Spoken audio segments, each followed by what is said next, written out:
En esta clase vamos a seguir hablando del libro de Éxodo. En la última clase vimos cómo Dios estableció su pacto con Israel.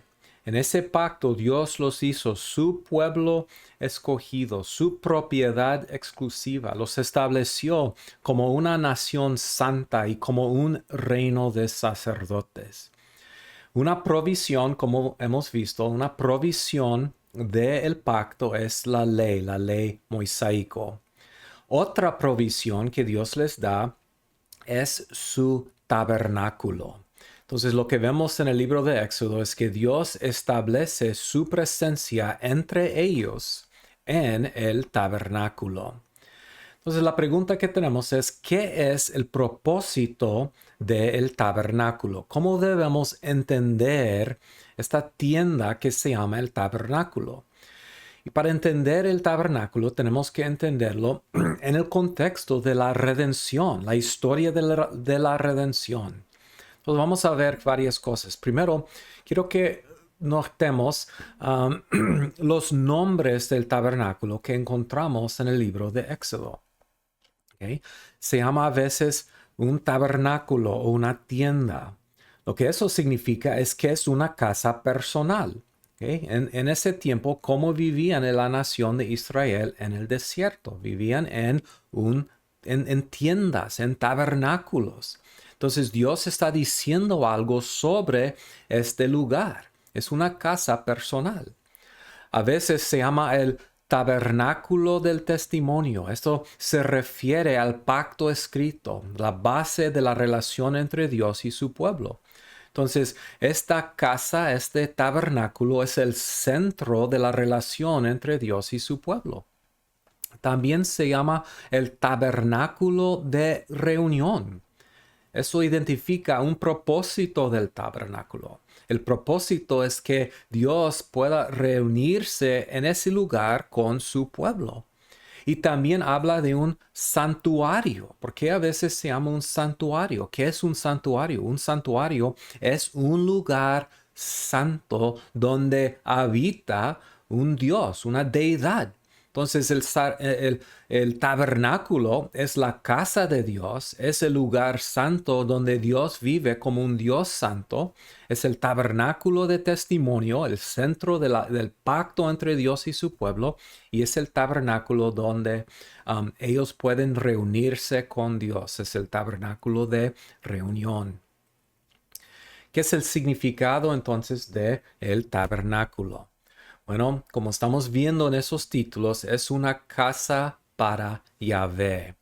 Podemos ver esto en el diseño del tabernáculo, que es el patrón para el diseño de ese tabernáculo. El patrón es la morada celestial de Dios, la casa real de Dios en el cielo. Entonces, este tabernáculo tiene su diseño, tiene como su diseño, el lugar o la casa real de Dios. Éxodo 25, versículos 9 y 40 dicen, conforme a todo lo que yo te muestre, el diseño del tabernáculo y el diseño de todos sus utensilios, así lo haréis. Versículo 40, mira y hazlos conforme al modelo que te ha sido mostrado en el monte. Entonces tiene un diseño, un patrón. Bueno, ¿de dónde viene? El libro de Hebreos capítulo 8, versículo 5 dice, los sacerdotes sirven a lo que es figura y sombra de las cosas celestiales, como se le advirtió a Moisés cuando iba a erigir el tabernáculo, diciéndole, mira, haz todas las cosas conforme al modelo que se te ha mostrado en el monte. Entonces el modelo o el patrón, el diseño viene del cielo. ¿Por qué? Porque representa la casa de Dios en la tierra. Otra cosa que vemos entonces es que el tabernáculo representa la restauración del reino de Dios.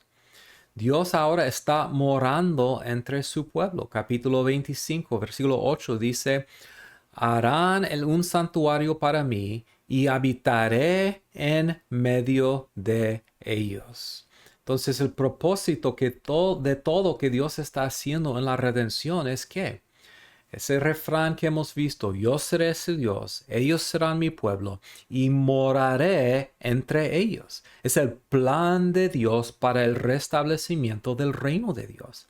Entonces, por medio de este tabernáculo, Dios va a poder morar entre su pueblo.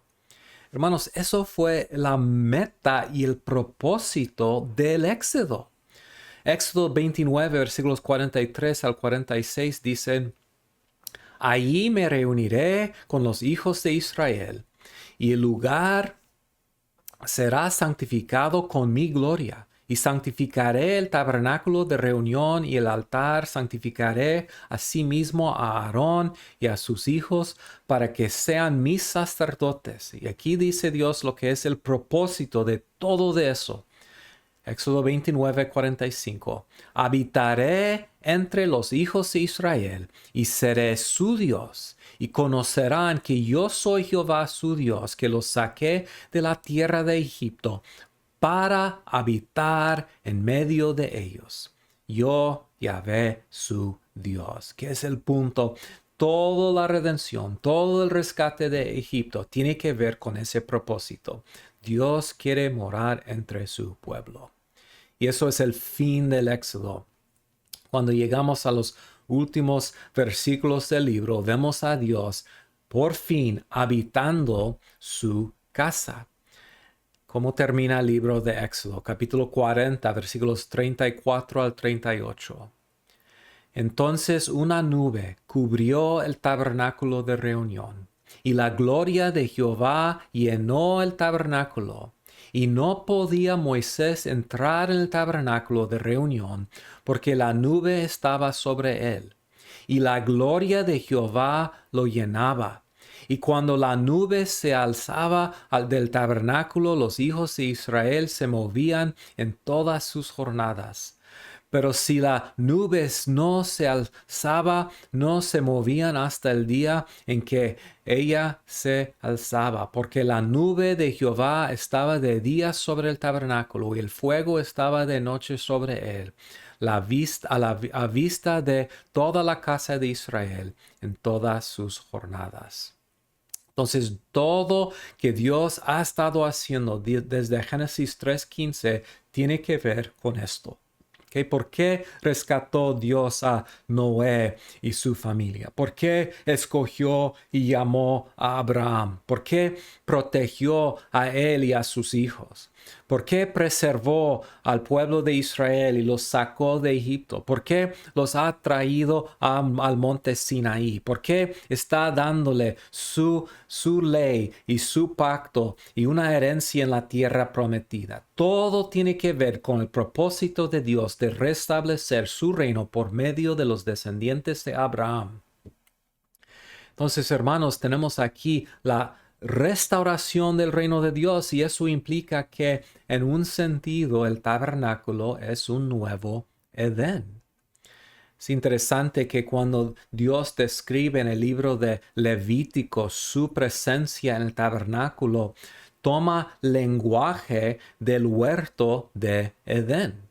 En Levítico 26, versículos 11 al 13, Dios dice: estableceré mi morada en medio de ustedes y no los aborreceré.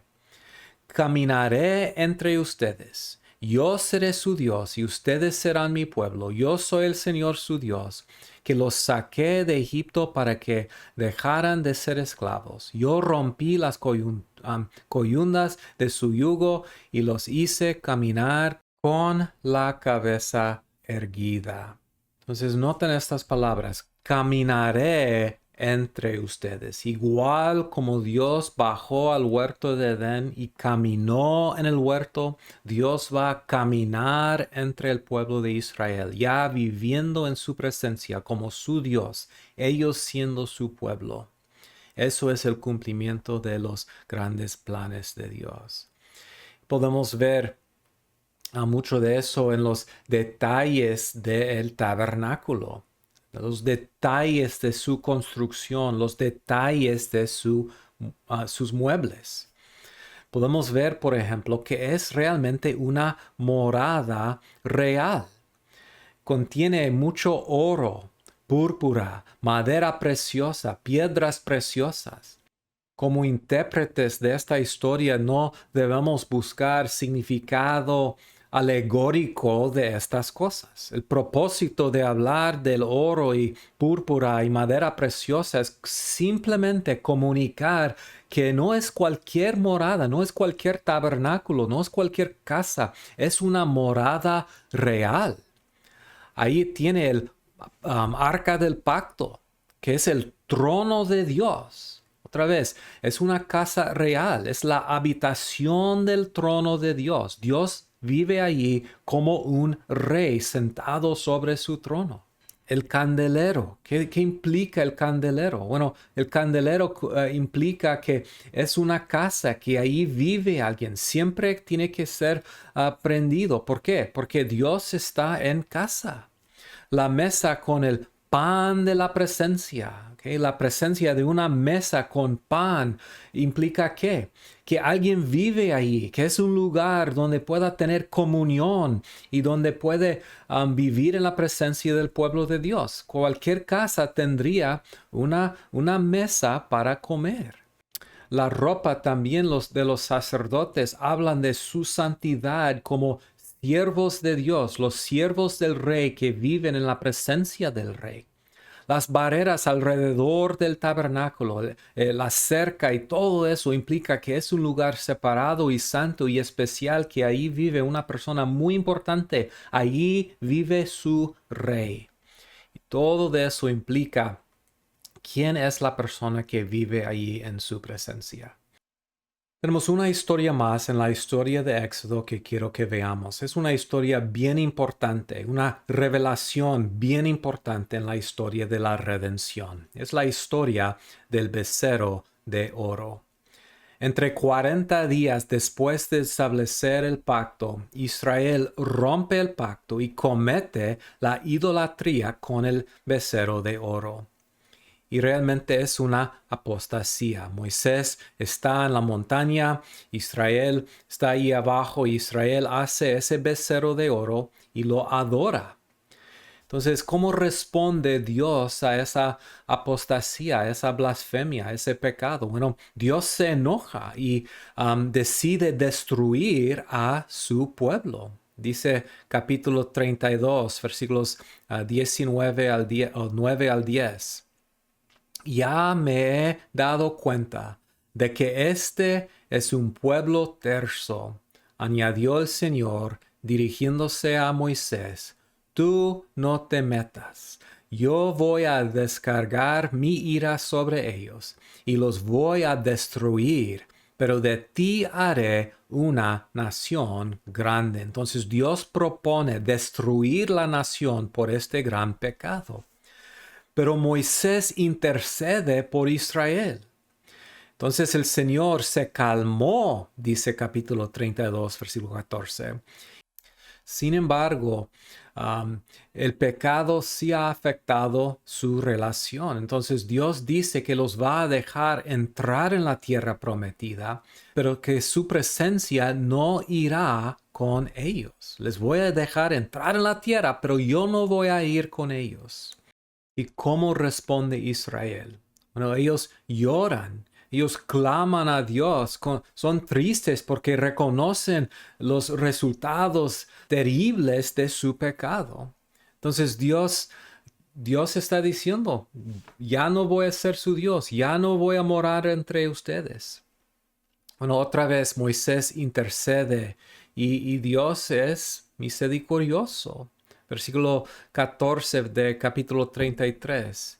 Yo asimismo iré contigo y te daré descanso, respondió el Señor. ¿O vas con todos nosotros? Replicó Moisés. O mejor que no nos hagas salir de aquí. Si no vienes con nosotros, ¿cómo vamos a saber, tu pueblo y yo, que contamos con tu favor? ¿En qué seríamos diferentes de los demás pueblos de la tierra? ¿Qué es el punto? Lo que nos hace distinto como el pueblo de Dios es la presencia de Dios. No existe una tierra prometida que es el reino de Dios si Dios no está con ellos, con nosotros ahí en esa tierra. Entonces, Moisés le pide a Dios que le enseñe su gloria. Quiere ver su gloria y su esplendor. Entonces Dios en su gracia le da esa demostración de su gloria. Dios le da una revelación de su carácter y su gloria. Entonces, ¿qué es el significado de todo de esto? Bueno, primero significa que Israel es incapaz de obedecer a Dios. La historia de la nación de Israel después del pacto es una historia de fracaso. Desde el principio hasta la fin de su historia vamos a ver que es una historia de fracaso. Como Adán y Eva, Israel es incapaz de quedarse en el lugar de Dios, de vivir en la presencia de Dios, como el pueblo de Dios. Es incapaz de cumplir con su papel de ser un reino de sacerdotes, una nación santa y la propiedad exclusiva de Dios. Entonces eso implica que los planes de Dios solo se cumplirán por su gracia. Esta historia nos enseña que Dios es más que nada un Dios de misericordia y que la relación entre Él y su pueblo está basada en su gracia. Y podemos ver esto en la revelación de la gloria de Dios a Moisés. Cuando Dios le revela su gloria, lo hace por medio no solamente de una revelación visual y parcial, pero también por medio de hablar, de explicarle las implicaciones de su nombre como Yahvé, el Señor del pacto. Y estas palabras de Dios son unas de las palabras de revelación personal más importantes en la Biblia. Y lo que aprendemos es que Dios es un Dios santo y de un Dios misericordioso. Como un Dios santo, Él tiene que castigar al pecado, pero como un Dios de misericordia y de gracia, Él también es un Dios que perdona. Entonces vamos a terminar esta clase leyendo las palabras maravillosas que Dios le da a Moisés como una revelación personal de su gracia. Éxodo 34, versículos 5 al 9. El Señor descendió en la nube y se puso junto a Moisés.